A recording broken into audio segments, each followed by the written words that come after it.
Aduh, yang mau kita kali ya. Aman ya. Bismillahirrahmanirrahim. Assalamualaikum warahmatullahi wabarakatuh. Waalaikumsalam warahmatullahi wabarakatuh. Alhamdulillahirabbil alamin wassalatu wassalamu ala asrofil anbiya'i wal mursalin wa ala alihi washabihi ajmain amma ba'du. Yang terhormat Bapak Kepala SMP Negeri 2 Cipatujah, yang saya hormati Bapak Ibu guru serta seluruh staf SMP Negeri 2 Cipatujah. Alhamdulillahirabbil alamin, pada kesempatan kali ini kita dapat berkumpul dalam forum diskusi. Pada kesempatan yang sangat berbahagia ini, saya akan melaksanakan diseminasi atau pengibasan dari kegiatan pelatihan coding dan kecerdasan artifisial yang telah dilaksanakan kemarin di SMP Negeri 1 Sukaraja selama kurang lebih 5 hari.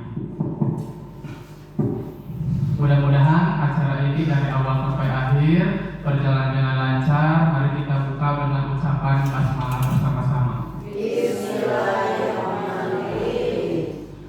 Baiklah, agar kegiatan ini bisa terlaksana dengan joyful ya, atau menyenangkan menurut pendekatan deep learning, saya ada satu ice breaking. Oleh karena itu nanti tolong ikuti dengan baik ya Bapak dan Ibu.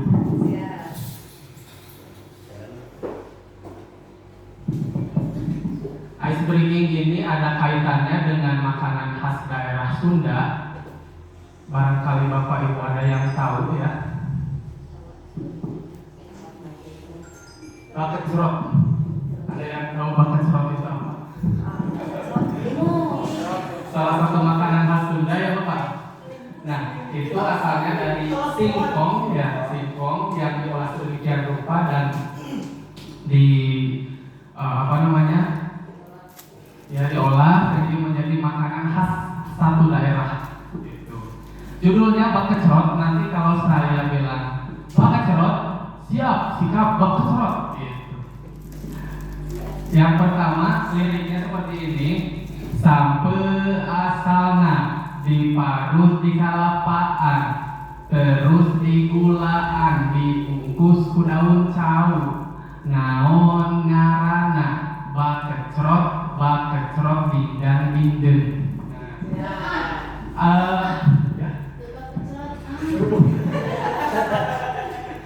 Ada gerakannya Bapak Ibu ya. Jadi ketika Bapak Ibu sudah bilang siap sikap baket cerot, tangan Bapak dan Ibu langsung seperti ini. Gitu. Ke arah kanan ya.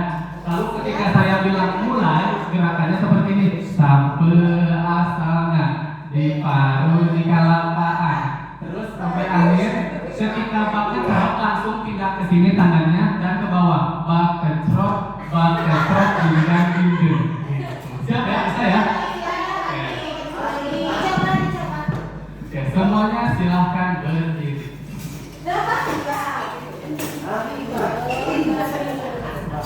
Sikap baket cerot. Sikap baket cerot. Mulai. Sampai asalnya diparut di kalapaan, terus digulaan, dibungkus ku daun cau. Naon ngaranna baket cerot bidang bindeng. Oke, tepuk tangan untuk Bapak. Sudah semangat ya Bapak dan Ibu?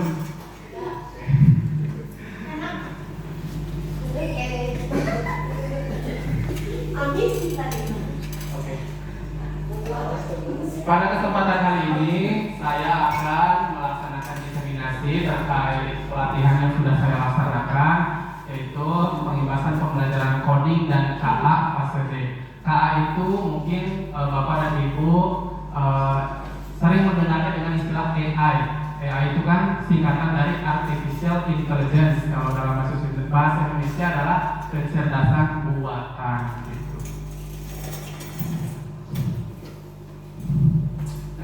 Pendahuluannya, apa itu coding, apa itu kecerdasan artifisial atau AI, sebenarnya Bapak dan Ibu sudah sangat dekat sekali, namun jarang kita jarang kita sadari mungkin ya, dan bahkan itu sudah melekat dalam kehidupan kita sehari-hari.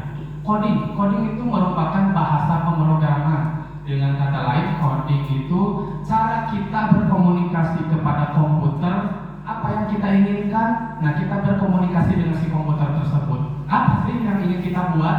Nah, itu ada bahasanya, yaitu coding. Lalu AI atau KA, kecerdasan artifisial, adalah teknologi yang memungkinkan mesin berpikir, belajar, dan membuat keputusan layaknya manusia. Kalau diibaratkan dalam kehidupan sehari-hari, AI itu adalah bayi atau anak. Apa yang ingin kita inginkan, berarti kita ajarkan ke anak tersebut sehingga tumbuh dan berkembang sesuai yang kita inginkan. Nah, seperti itu kurang lebihnya. Jadi AI juga belajar dari kita, seperti itu. Nah, peran kecerdasan artifisial dalam dunia pendidikan ada otomatisasi tugas administratif, membantu guru dalam misalnya menilai tugas, mengatur jadwal, atau mengelola laporan siswa. Lalu ada pembelajaran yang dipersonalisasi, misalnya menyesuaikan materi sesuai dengan kecepatan dan gaya belajar siswa masing-masing, seperti itu. Dan berikutnya ada asisten virtual atau chatbot. Chatbot itu seperti misal Bapak dan Ibu menghubungi seseorang, tapi chat tersebut sangat cepat, dalam hitungan 1 detik pun sudah ada balasannya. Itu bukan orang tersebut yang membalas, tapi sudah diatur oleh orang tersebut. Misalnya Ibu menghubungi yang punya toko di Shopee, ada balasan. Pada saat ini yang punya toko tersebut masih dalam istirahat, akan segera menghubungi Bapak Ibu dalam waktu tercepat. Nah, itu seperti itu. Itu bisa disebut dengan chatbot atau chat otomatis. Berikutnya, contoh penerapan coding dalam kehidupan sehari-hari. Misalnya, aplikasi yang ada pada handphone Bapak dan Ibu ya, smartphone atau telepon pintar, itu juga bisa disebut coding. Kenapa? Karena ya itu untuk menjalankannya perlu kode-kode tertentu, seperti itu. Adapun ada sistem navigasi GPS ya, atau peta digital, lalu ada sistem web dan e-commerce. Apa itu e-commerce Bapak Ibu? E-commerce, Shopee, TikTok Shop, Tokopedia punya.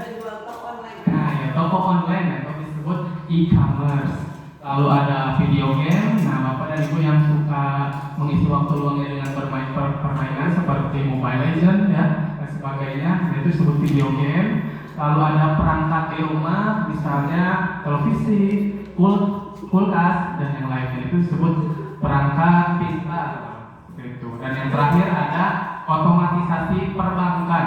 Kalau misalnya Bapak Ibu ingin transfer uang, sekarang kan tidak harus ke bank ya, cukup menggunakan m-banking, klik uang sampai hanya dalam hitungan detik. Ya, nah seperti itu. Kalau judul itu mungkin penyalahgunaan, tapi bisa disebut juga dengan kesalahan dari AI, seperti itu. Berikutnya ada KA untuk inklusivitas dalam pendidikan. Bapak Ibu, inklusivitas itu apa? Tindakan tanpa membeda-bedakan. Misalnya ada yang punya kekurangan, misalnya tunarungu, tunawicara atau apapun, tapi mereka dianggap oleh kita mampu melaksanakan semua tugas tanpa membeda-bedakan atau melihat kekurangan tersebut. Itu tindakan inklusivitas. Nah, dengan apa? Misalnya dengan penerjemah untuk bahasa isyarat, text to speech and speech to text, dan yang terakhir KA untuk disleksia. Nah, KA sudah mulai merambah ke dunia sana, seperti itu. Lalu berikutnya ada contoh coding dan KA dalam evaluasi dan penilaian. Nah, mungkin Bapak Ibu sudah ada yang mencoba ya, analisis performa siswa secara otomatis. Jadi dengan menggunakan teknologi, tidak harus dengan kita saja, kita bisa menggunakan aplikasi untuk mengetahui performa siswa dari masing-masing kelas misalnya. Deteksi plagiarisme. Nah, Bapak Ibu yang suka membuat blogger ataupun konten-konten. Nah, untuk mengetahui apakah konten kita itu plagiat atau tidak, nah ada website atau teknologi yang untuk mendeteksi tersebut. Misalnya, kalau dulu skripsi kita mungkin ya Bapak Ibu ketika kuliah itu asal misalnya gitu ya, ada satu mahasiswa yang ketik ambil dari sana sini, nah itu tidak ketahuan kalau zaman dulu. Tapi kalau sekarang itu bisa dengan mudahnya mengetahui skripsi ini tingkat bahasa saudara nirona atau plagiarismenya itu tinggi atau rendah. Nah kalau tinggi kan itu tidak bisa, itu harus diulanginya itu dari kecanggihan deteksi plagiarisme. Dan yang terakhir membuat soal ujian otomatis. Nah mungkin ini juga sudah Bapak dan Ibu buat ya, dengan kecanggihan dari AI kita cukup masukkan misalnya tolong buatkan soal IPA kelas 9 dengan materi ini dalam hitungan 10 detik pun tidak, itu sudah keluar soalnya, tidak harus manual bagaimana. Nah, itu salah satu kecanggihan dari coding dan AI dalam evaluasi dan penilaian. Lalu berikutnya manfaat coding dan KA dalam dunia pendidikan. KA membuat pembelajaran lebih menarik dan interaktif. Itu sudah dapat kita lihat ya Bapak Ibu dalam pembelajaran sehari-hari. Lalu meningkatkan kemampuan problem solving. Selanjutnya mengasah kemampuan berpikir komputasional. Mengasah berpikir komputasional itu seperti kita menyediakan suatu masalah untuk siswa. Apakah siswa tersebut dapat memecahkannya atau tidak? Nah, kita berikan solusi berpikir komputasional. Masalah tersebut dipecah-pecah dulu, dipisah-pisah, mana yang harus dikelompokkan, lalu selesai dengan cepat seperti itu. Mendorong kreativitas dan inovasi serta mempersiapkan diri untuk masa depan, itu sudah tentu. Selanjutnya, tantangan yang akan kita hadapi dengan kecerdasan artifisial dalam dunia pendidikan. Yang pertama, keterbatasan akses teknologi seperti yang telah kita ketahui di sekolah kita. Mungkin ada beberapa kendala ya Bapak Ibu, mulai dari perangkatnya yang terbatas, akses internet kadang yang suka terganggu gitu ya. Lalu mungkin ada juga orang tua mungkin yang belum mendukung sepenuhnya. Misal di sekolah lain itu ujian sudah pakai HP semua gitu kan, tapi kalau di kita masih berkembang mungkin karena dukungan belum sepenuhnya ini yang merujuk kepada setengah. Lalu minat literasi turun. Nah, ya ini mungkin sering kali saya dapatkan dalam pembelajaran setiap hari.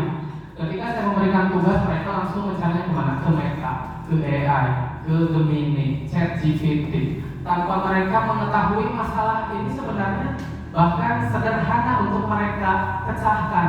Tapi mereka dengan putus asanya langsung karena AI, Metere, nah itu membuat minat literasi mereka menurun seperti itu. Lalu penyalahgunaan teknologi seperti menipu, membajak, dan mencuri data. Nah yang kemarin viral Bapak Ibu Menteri Keuangan Ibu Sri Mulyani yang katanya mengatakan bahwa guru itu beban negara. Kalau Ibu mengetahui video full ketika rapatnya, beliau atau Ibu Sri Mulyani itu tidak mengucapkan kalimat tersebut. Lalu kenapa bisa seolah-olah beliau itu mengucapkannya? Nah itulah salah satu kejahatan teknologi yang memprovokasi, membuat semua tertipu. Jadi oleh karena itu lebih hati-hati lagi dalam bersosial media, mungkin khususnya untuk kita para guru, agar tidak mudah terprovokasi atau terarahkan ke untuk adu domba seperti itu. Kalau mencuri data seperti apa? Bapak mungkin dan Ibu pernah mendengar seseorang yang tiba-tiba uang dalam rekeningnya habis melalui SMS atau link pernikahan. Nah, itu sama Bapak Ibu, itu salah satu kecanggihan dari AI yang bersifat negatif. Cukup satu klik m-banking kita habis begitu saja. Dan teman saya pun ada yang menjadi korbannya ya, karena mungkin tidak hati-hati atau bagaimana seperti itu. Lalu yang terakhir ada otomatisasi berpotensi menggantikan sebagian pekerjaan manusia. Nah, ini mungkin sudah bukan rahasia umum lagi ya Bapak Ibu. Pekerjaan-pekerjaan di masa sekarang sudah mulai terancam, apalagi dengan AI ya. Misalnya tenaga administratif atau misal kasir itu sudah bukan pakai manusia lagi, itu sudah otomatis pakai sistem kalau itu mah.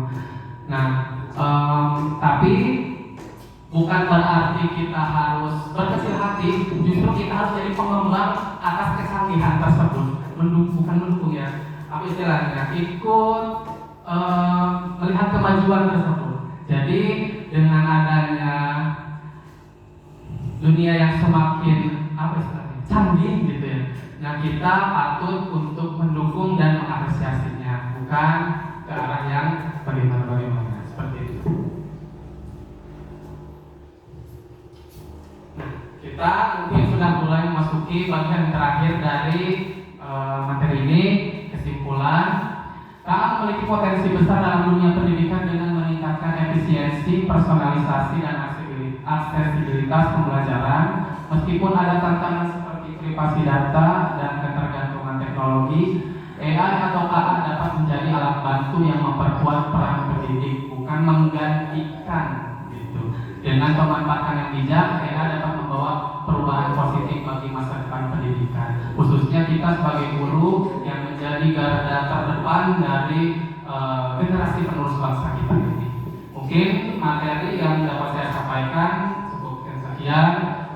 Barangkali ada yang mau bertanya, boleh acungkan tangan.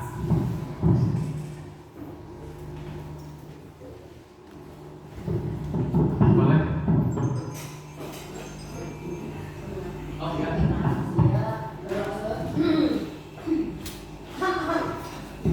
Assalamualaikum warahmatullahi wabarakatuh. Waalaikumsalam warahmatullahi wabarakatuh.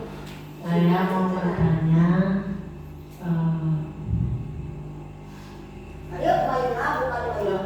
contoh sederhana untuk penggunaan AI dalam kehidupan sehari-hari. Terima kasih. Assalamualaikum warahmatullahi wabarakatuh. Waalaikumsalam. Berikan tepuk tangan untuk pertanyaan yang sangat luar biasa. Baik, izin menjawab. Kegunaan atau contoh AI dalam setiap hari yang mungkin tidak kita sadari ya. Kalau menurut saya yang pertama, kalau dulu kita menginginkan foto dengan latar merah itu harus ke foto studio atau yang menyediakan. Kalau zaman sekarang kan itu tidak harus, cukup gunakan satu website, masukkan foto yang kosong, jadilah latar merahnya. Atau mungkin pakaiannya yang diganti, bahkan diedit sedemikian rupa tanpa harus mengunjungi foto studio. Ya benar Bapak Ibu ya, seperti itu. Terus yang kedua, ada yang namanya fitur surat atau email. Kalau dulu mungkin zaman Bapak Ibu kalau ingin berkomunikasi menggunakan surat menyurat yang harus ditempel perangko seminggu 2 minggu baru sampai gitu ya. Kalau zaman sekarang kan cukup gunakan aplikasi Gmail, sekali klik hitungan detik langsung sampai, seperti itu. Lalu yang terakhir ada yang namanya sistem rekomendasi. Nah, telepon Bapak Ibu semuanya kan sudah telepon pintar ya. Bapak Ibu pernah menyadari tidak seperti ini, misal kita mau membuka HP dan sedang memikirkan sesuatu, tapi tiba-tiba HP sudah memberikan jawabannya. Misal kata penanam tadi, Bapak ingin mencari benih padi dengan merek tertentu, tapi tiba-tiba benih tersebut muncul dalam beranda kita padahal kita belum mencari atau mengkliknya. Nah, itu disebut kecerdasan buatan ya, mempelajari kebiasaan kita dalam menggunakan HP tersebut. Seperti itu. Terima kasih Ibu. Ada yang mau ditanyakan lagi? Kalau tidak, mungkin cukupkan sekian. Terima kasih atas perhatiannya. Mudah-mudahan pengibasan coding ini bisa membawa dampak positif khususnya untuk kita sebagai pendidik. Amin ya Allah ya rabbal alamin. Billahi taufiq wal hidayah. Assalamualaikum warahmatullahi wabarakatuh.